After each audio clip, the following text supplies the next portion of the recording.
Hey everyone, what's up and welcome back to my channel. It's me again. And before anything else, I would just like to greet everyone a happy Easter Sunday. And a blessed Sunday as well. So for today's topic, I will be sharing um, must-have, or as what others would say, law school starter pack. So I'll be sharing to you 5 or 6 must-have or essentials in law school, and I hope this will help the new law students or incoming freshman students in their start in law school. So these are, for me, the 5 or 6 must-have in law school. This is based on my own experience and also the experience of my friends, my lawyer friends. So these are the essentials for them as well as my essentials. So let's start first with the first essentials. To start, we have Codal and law book. Right? So Codal, it's a must-have because this Codal contains all the provisions, the articles. So no commentaries, no discussions, purely articles and provisions. So if you are, for example, like done reading the whole book or the assigned topic for the discussion or for your class discussion, so you can now resort to Codal provisions. So in this, you will be able to master all the provisions that is part of the discussion. So no commentaries or whatsoever, just purely provisions and articles. But if you want to write something, or if you want to add more information about the article or the provision, you can just write it through your post-it or any paper and just staple it or paste it to the said article or provision. So this is a Codal. And the next one is a law book. Right? This is a law book, and this is the Revised Penal Code Book 1. Right? So this book also has provisions, but it does not only contain provisions, meron din itong commentaries from the author. So this one is authored by Luis B. Reyes. So provision, and then principles, and then commentaries and landmark cases that is or that are related to the provision or to the article. So that's why makapal siya, kasi may commentaries to and then may digest ng case or digest cases. Right? So this is the 2 must-have. Number 1, Codal and law book. So this Codal is the Revised Penal Code of the Philippines with special penal laws. So this contains Book 1, Book 2, and SPL. So for those freshmen, so this is your first must-have. So if you are a student and if you are still first year or freshman and even to the other year levels, dapat talaga na may Codal kayo and may law book para makasurvive kayo ng law school. You just don't go to school without having or without bringing Codal or book. Baka mawala ka sa discussion and hindi mo na maalala kung ano yung discussion. So better to have Codal and law book. So the next one is your notebook. For some students, they don't bring notebook. For some law students, they don't bring notebook. They just write all the notes in the book. But for me and for some of my friends, whatever we have studied in the book and whatever we think is very important, we transfer it to the notebook. Just in case, for example, during recitation, that we are allowed to open something. So, and mostly kasi pag recitation, the professors don't like you to open books. They prefer your notes. So whatever is very essential or important in the book, just transfer it to the book, to the notebook. Those are related to the topic. So that is the importance of notebook. Right? So para lang for security purposes, diba?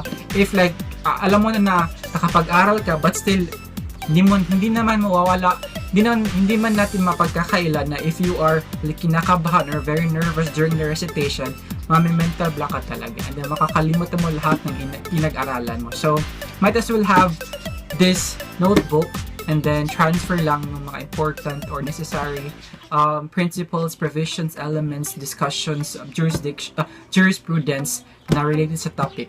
And then you can just siguro scan or maybe take a glimpse from your notes. So that is the second one, notebook. The third for me and for us, together with my friends, wala naman sila dito, but I asked them actually, is the highlighters. So, the highlighters, ito yung ginagamit ko when I was still a law student. Probably, yeah, for the past 5 years. Ito yung ginagamit ko ng highlighters.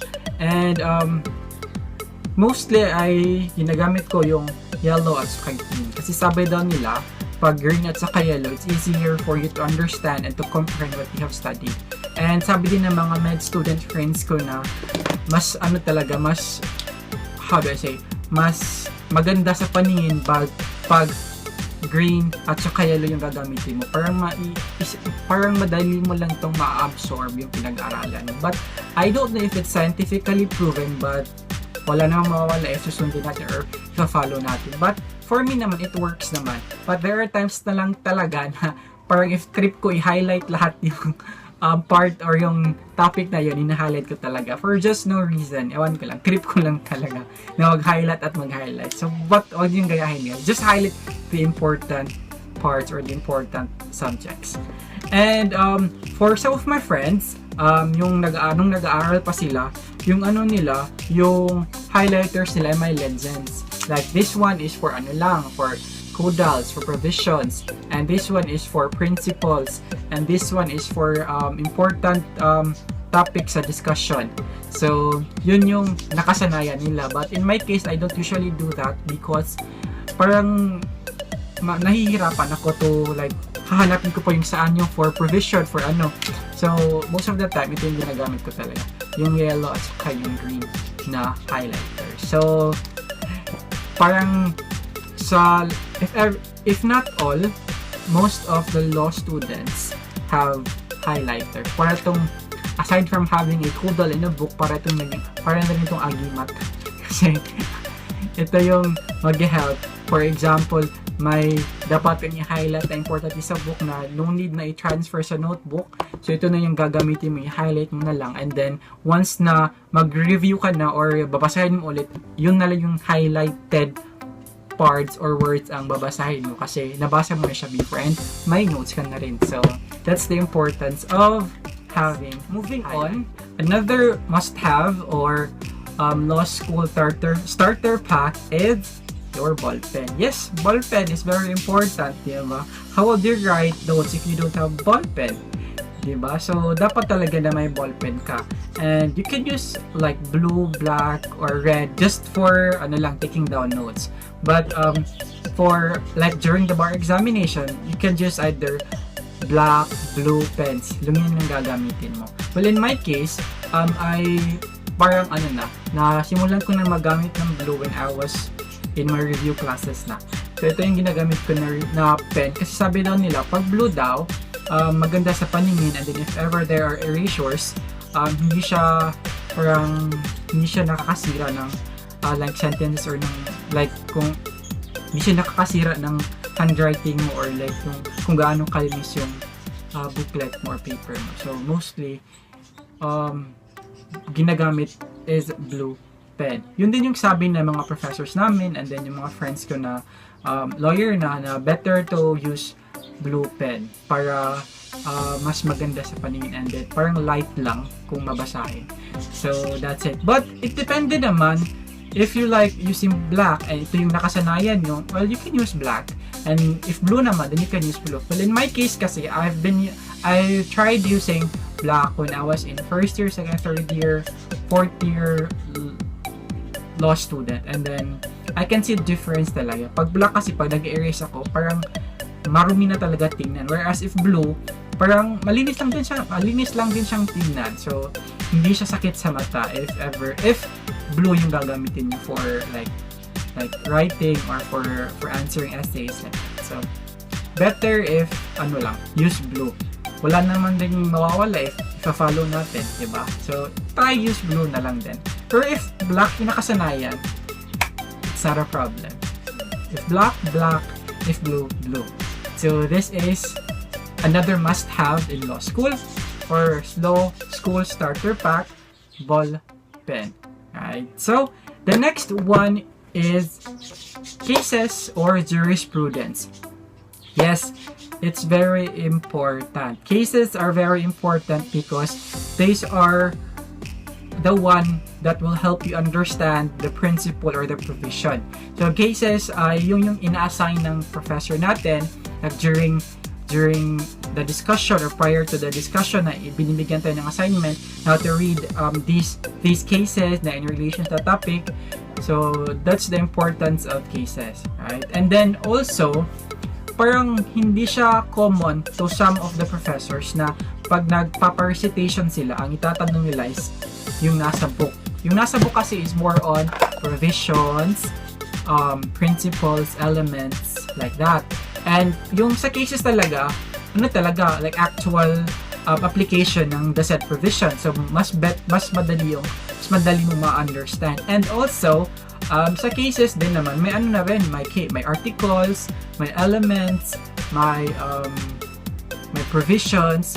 So, nandun na rin yung lahat kasi dapat yung ilagay to support the argument of like the ponente of the said case. So, kaya nga sabi ko, parang hindi lahat ng professor sa law school, yung recitation nila it's yung nasa book. Mostly kasi, what is the case of this? What are the issues? What are the facts? And what's the decision of the ponente in relation to our topic? So usually yun yung questions talaga during recitation. So that's the importance of cases, right? Jurisprudence. So you have to have cases kasi kung wala, mahihirapan ka talagang intindihin or mahirapan kang mag-understand sa discussion because mostly nasa cases yung discussion and the application of the said provision is nasa case din. So that's the importance of having a jurisprudence or cases. Now let's move on to the last, I think, must have or law school starter pack. And this one is for a while. Tring gadgets, right? So alam naman natin ngayon na high-tech na talaga lahat. So it's a must have. Not really you should have like iPad, smartphones are okay. Basta lang yung memory niya is hindi konti, dapat mataas yung memory niya para marami kang ma-files na ma-download sa smartphones mo. So yes, so this is gadget. So important siya because for example, if yung professor nyo maraming cases na inassign like 20-30 cases and then the next one is 20 or 30 cases and then pag ipiprint mo yun lahat sa voluminous na and then yung backpack mo is konti lang, may ka pa, may notebook ka pa, may codals ka pa, may books ka pa, mga 1 or 2 books references, ganon. So mahirap na. So yung iba, yung friends ko, ginagamit nila is yung gadget nila, sinesearch nila sa Google and then sinesave nila sa kanilang gadget and then yun, gadget na lang dadalhin nila, like iPhone or smartphone, and it's very handy as well. You can read anywhere and anytime. So yun yung importance ng gadget. And also, di ba, nagti-take down notes tayo and hindi natin lahat makukuha, di ba? May iba kasing professor na mabilis and then may ibang professor na like from one topic to another, so hindi mo na masusundan. So yung iba, ginagawa nila is nare-record nila yung discussion ng kanilang professor. And with that, mas madali nilang maintindihan kasi they can listen the discussion over and over again. And also, ita-transcribe pa nila yon. So for the benefit of their classmates na hindi nakapag-record and hindi nasundan yung discussion, then they can just give the hard copies to their classmates. So that's the importance of gadgets. So it's really convenient and handy for some of the students. So that's it. So those are for the must-haves or the law school starter pack for freshmen as well as the other year level. So it's important to have this one.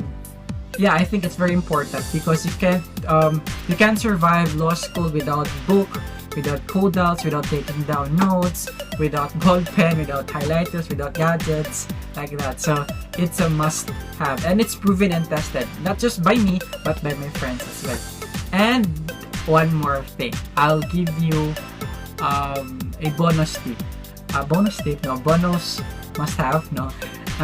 Yes, it's very, very, very important, as what I've mentioned in my previous video, na dapat may friend ka in law school na who will be your buddy in studying and going out, like that, and in giving you motivation. Yan, so yan yung importance ng friend. So to help you study and to motivate you if ever like you like you're feeling down, like hindi ka nakapasa, ganun, and then you want to give up, yung friend na yun yung mag-motivate sa'yo. So as what I've said again in my previous video, kasi pinasok mo yung law school and gusto mo maging abogado, gusto mo maging lawyer, tapusin mo na hanggang 4th year, 5th year, hanggang bar examination. And mabubunga lahat ng paghihirap hanggang sa result ng bar examination. Just don't quit and just never give up. Just continue pushing, and then just study, and then if there are failures or what, stand up and move forward. So that's it. So thank you everyone. So I hope you'll be able to follow what I've said, and then you'll be able to maybe get something from what I've said also. So I hope I hope yung na-share ko sa inyo is makatulong to those who are incoming freshman law students, and then to those who are in their like 2nd year, 3rd year, 4th year, 5th year law school. So that's it. So thank you everyone. So before anything else, I would just like to recap what I have said. So we should have like book, codal, notebook, ball pen, highlighters, gadgets. So these are the must-have in law school. So once again, thank you for watching my video. And before anything else, don't forget to subscribe to my channel. It's LawJab TV, and don't forget to click the notification bell for more updates and more videos. So thank you everyone, and have a great day and enjoy your summer vacation. Bye bye.